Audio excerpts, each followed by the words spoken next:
We have arrived in Kamakura, and if you look on this map, so the center square or rectangle, the red one, that's like the center of downtown Kamakura. We arrived at the train station, which is just to the west of the main drag there in Kamakura.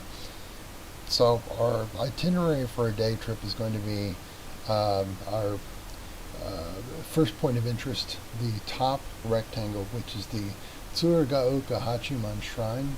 Again, another shrine built to Hachiman, the god of war. There are several things I want to see there. And then we're going to explore the downtown part of Kamakura, which is the middle rectangle. In the afternoon, we've got a special ticket, so you'll notice there's a little blue arrow pointing to a railroad. And that is a tiny regional electric railroad known as the Enadin Line. And the people who own that have bought the island of Enoshima, which is the green rectangle. We're going to be going there in the afternoon. So you can get a day pass, and that pass allows you to ride the Enadin Line. You can get off and on as many times as you want for free, starting at like 2 o'clock in the afternoon all the way until the railroad shuts down at the end of the day. And also included in that is a ticket to go to the top of the lighthouse that's out on Enoshima. And also there are famous gardens there known as the Samuel Cocking Gardens, built by a British man after World War II.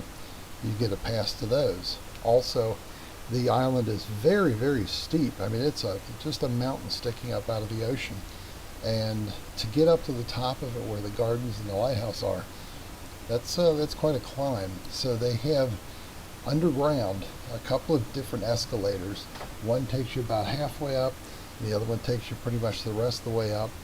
And so you get escalator passes with that as well. You don't have to pay anything extra. And it's all for one price. And if I remember correctly, it's like $7 a person. I mean, that's a steal.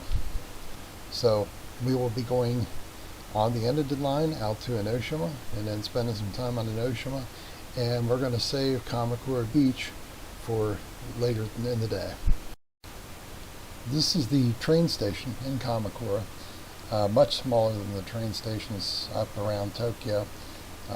As I believe I may have pointed out, there really are very few things in Japan like what we would call a shopping mall. Usually your shopping malls are your railroad stations. And so this one, being that Kamakura is a small country town, is fairly small. This building right here is then, if you're facing the railroad station, is to your left, and this is the bus station. So this is where, if you take a bus from Tokyo to Kamakura, you're going to be pulling in. A little tiny blockhouse to the right there, this is Koban, is actually a police substation. These next few shots are just some streetscapes on our way from the station to the main drag down the center of Kamakura. Again, notice how clean the streets are, very clean. And most of these look like a place that would be pedestrians only, but cars can go there in limited numbers. So we finally reached the main drag that runs north to south through Kamakura. So it goes all the way from the beach on the Pacific Ocean north all the way up to the Hachiman Shrine. And it is called Wakamiya Oji is the name of the main street. Starting right here where you see me looking, this is a park that starts midway through town, and it's in the form of like a walkway where people can walk and meditate, and it's got these enormous tories all along that introduce you to the shrine and let you know there's a shrine ahead. Interestingly, as you can see right here, there were some girls wearing kimonos, and I figured, hey, if they're taking pictures, why can't I? I wanted to get some pictures of some people in traditional kimonos, and they don't just walk around Japan wearing these. They generally only wear those if it's something special, a special event. Little did we know, we just randomly selected this particular week to go, and here there were a couple huge events, and of course they would certainly be honored at the shrine in Kamakura, which is one of the most popular shrines in Japan. So we were in for some surprises. So we made our way out to the little park, the little strip down the middle of the main drag there, Wakamiya Oji. And really is the most beautiful thing imaginable. As you can see straight in front of us in this shot, we're looking south, and you can see from the blue sky that there's just nothing more out there. That's the Pacific Ocean way down at the other end. Everything was so serene. People were very quiet. They don't talk loudly. They don't get too rowdy or anything out there because it is part of a religious tradition. Also note the direction of traffic. You can see the cars on the right facing us. If you're not familiar with that, Japan, like Great Britain, they do drive down the left-hand side of the road. So it takes you a little while to get used to that. First couple times you almost get hit by a car because you're thinking they're going the other way. You learn very, very quickly. When I spied this little restaurant along Wakamiya Oji, I immediately fell in love with it because of the old traditional old world architecture. This is the Dankatsura Kosuzu Soba Noodle Shop. If you're not familiar with soba noodles, they are similar to like spaghetti, similar to like ramen. They always make them in a broth. But instead of the noodles being round, the noodles are actually square. And instead of being made from a grain like semolina or rice or something like that, they're made from a pseudo grain, which is buckwheat. So they have a very, very unique taste to them.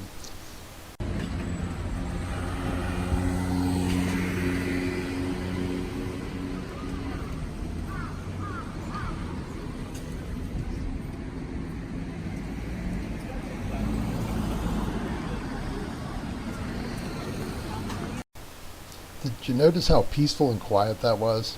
The only sound you could really hear was the small cycle. Everything is just so laid back in Kamakura. You could literally hear dogs barking and wind chimes at homes that were 3 or 4 blocks away. Now, every so often, the little park kind of drops down to street level so that you can get out of it and go over to either side of the street. This huge black van immediately caught my attention. Beautiful, beautiful vehicle. Wasn't sure what it was. I don't recognize the emblem that's on the grill work.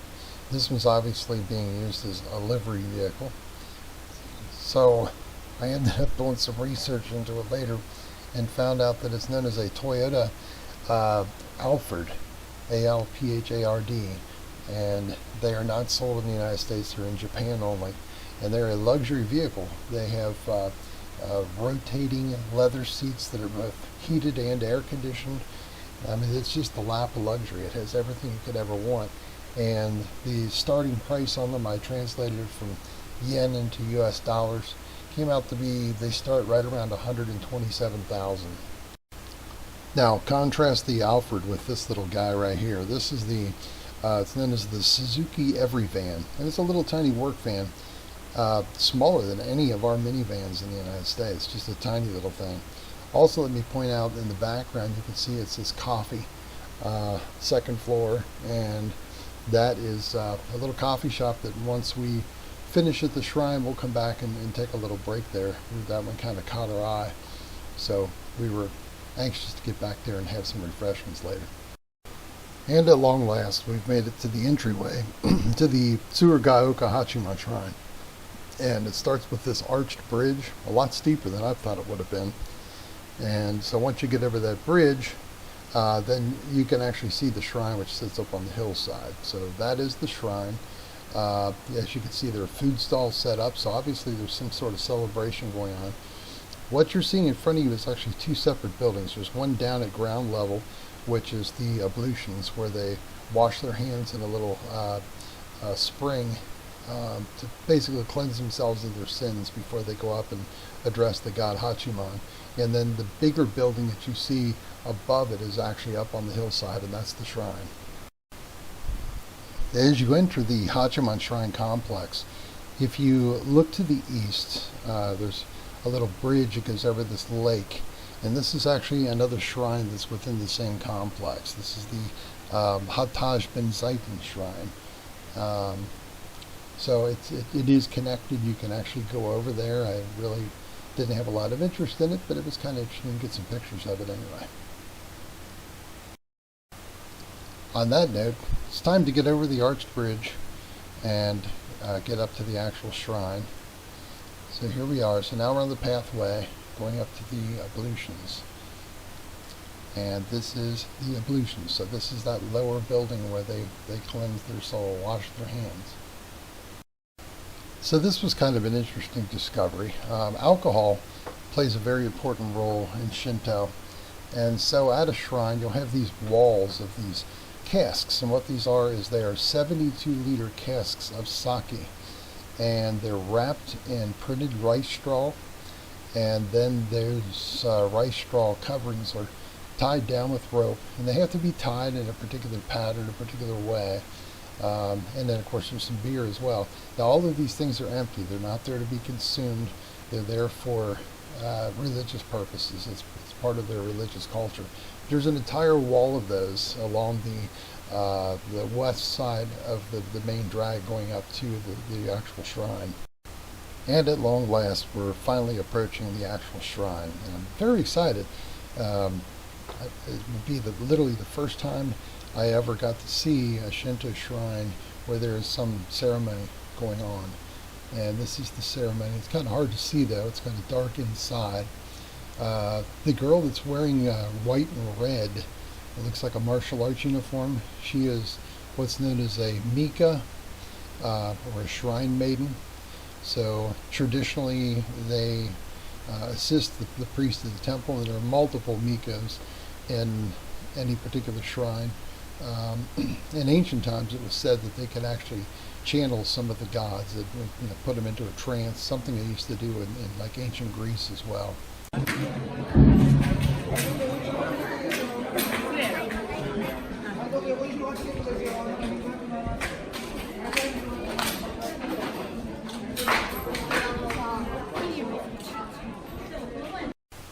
I just had to get a few shots of the rafters of that particular structure.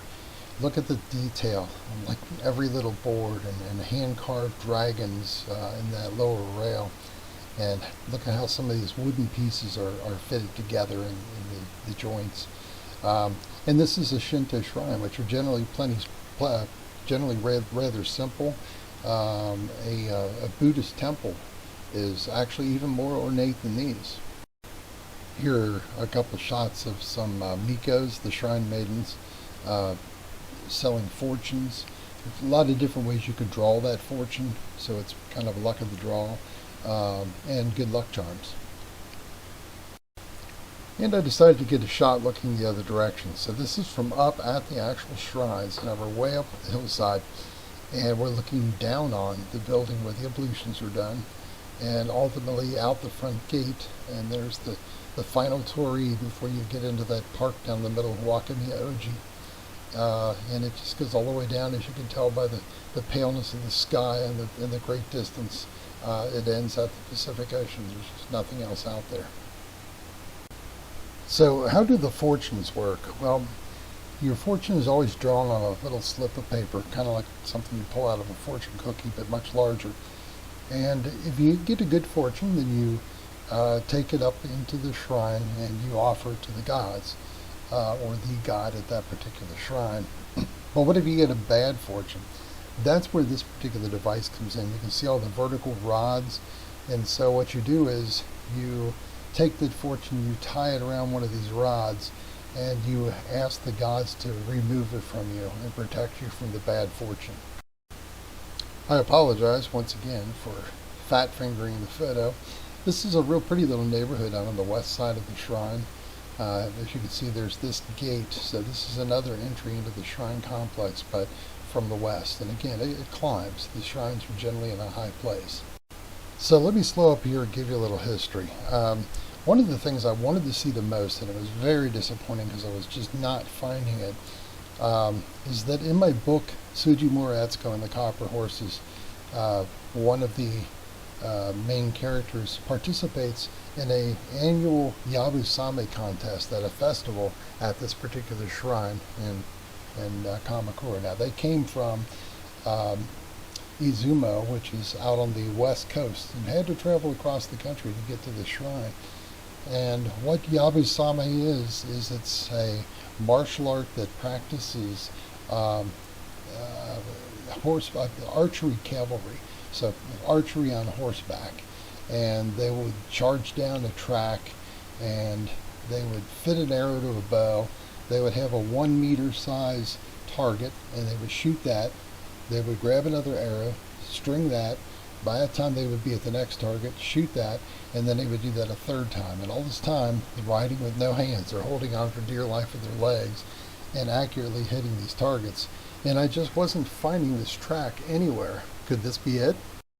And this fancy building you see to the left side of this track is actually a museum. I'm not sure what it is a museum of, or what's inside of it. I really couldn't say. But I was kind of hoping this had to be the track. It's certainly got the road condition for it. It's dirt, compressed dirt. So then I got to this point right here, and I found a local policeman who could speak a little English, and I asked him where the Yabusame track is, and he said, yes, actually this is it right here. So starting at this sawhorse that you're seeing, that's where the rider would start, and they were riding from the east back into the center of the complex. And you can see on the left hand side there's like a post with a board on there. Eventually when it comes, I think it's August or September that they have the event, that's where they would mount one of the 3 targets. So that would be the first one. So this is the track. So I was very excited about that, and it certainly is how I describe it in the book. That's one of the reasons I thought this has just got to be it. And so I'm really pleased with myself, being able to write that accurately about a place I've never been. And once again, the Hataj Ben Zaitan shrine, and this time we're looking at it from the Yabusame track for a little different view. On the way back through town, I saw this little garbage truck, and I couldn't resist taking a picture. It's just so tiny. Everything about it's just so cute. I mean, we have minivans that are bigger than that. As I mentioned on the way back through town, we did in fact stop at that coffee shop I pointed out. That was the Banyan Tree coffee shop. It's on the 2nd floor, which is, again, very common anywhere in Asia. They have restaurants on the 2nd or 3rd floor. I got some lemonade and some iced coffee with a little bit of ice cream. So the banyan tree, what that represents is, a banyan tree is the tree, the type of tree that the Buddha fell asleep under. And while sleeping under the banyan tree, he found enlightenment. So that's what makes that very famous, and why they named the restaurant after that. Here's a Christian enjoying hot coffee. Not sure why on a day like that. It was hot out there. When we arrived in Kamakura, it was way too early to check into our hotel yet. So we were going to do that after the shrine. So we're on our way there now. And we decided to take back roads rather than going back down Wakami-Oji, just to see some of the local scenes. Again, somewhere in this neighborhood, as you can see, there is a huge torii in the street, which tells us that up ahead, and this would be to the west of the main drag, there's going to be another big shrine somewhere up on the hillside. So finally we approached the railroad that we actually came into Kamakura on. Now, if you were an anime fan, you would be very excited about this. The sounds, the gates, it's so prevalent in so many anime that you got to get excited about this.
Now, nowhere in Asia is it uncommon to see like a really nice high-end restaurant just up a little alleyway.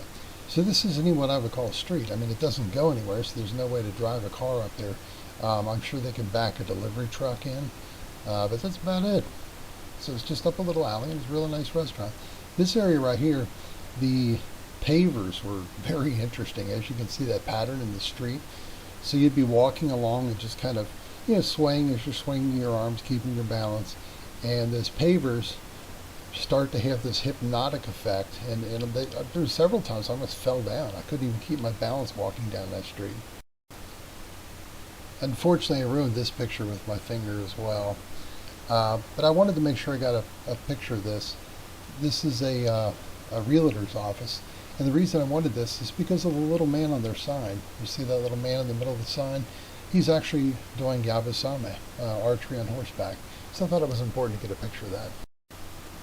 Alright, so this is our hotel. And I will say, without hesitation, that this is the most delightful place I have ever stayed in my entire life. I loved it. So this is the Hostel Yuigahama. And what it is both a tiny little hotel. So the double sliding door to the left there is our room. It was in the upstairs. There are 5 rooms upstairs. There's also a dorm for men only on the ground floor. And also this tiny little building houses a soba noodle restaurant. So it's all one big operation. It's a restaurant and tiny hotel combined. The most quaint, exciting little place I've ever stayed. Now in Japan, the tradition is that you never have the toilet in the same room with a shower or bath. And the point being, if you've just cleaned your body, why would you then want to walk through urine and feces on the floor? They also have bathroom slippers. Now, that's what you wear when you go into the bathroom. You swap back into your own slippers once you get outside the door, so you're not tracking that all over the building. None of the rooms have their own toilets. None of them have their own showers. So this is a public restroom. These toilets were absolutely fascinating. So the control on the left-hand side warms the toilet seat. You can set how much. It has a programmable bidet. And then as you notice on the toilet box on the back, there's a sink. And this is absolutely brilliant. So you wash your hands at that sink, and the water that you just washed your hands with fills the toilet box. So another person comes along then, and they use the restroom, and when they flush, the toilet's being refilled with the water that you washed your hands in, and meanwhile it's pouring more water for them to wash their hands in and filling up the toilet box with that water. So you're not wasting water, you're actually using all of this water 2 times. At the front of the upstairs is this little common room. You're required to take off your shoes before you go upstairs, and as you can see, mine are sitting on the shelf right there.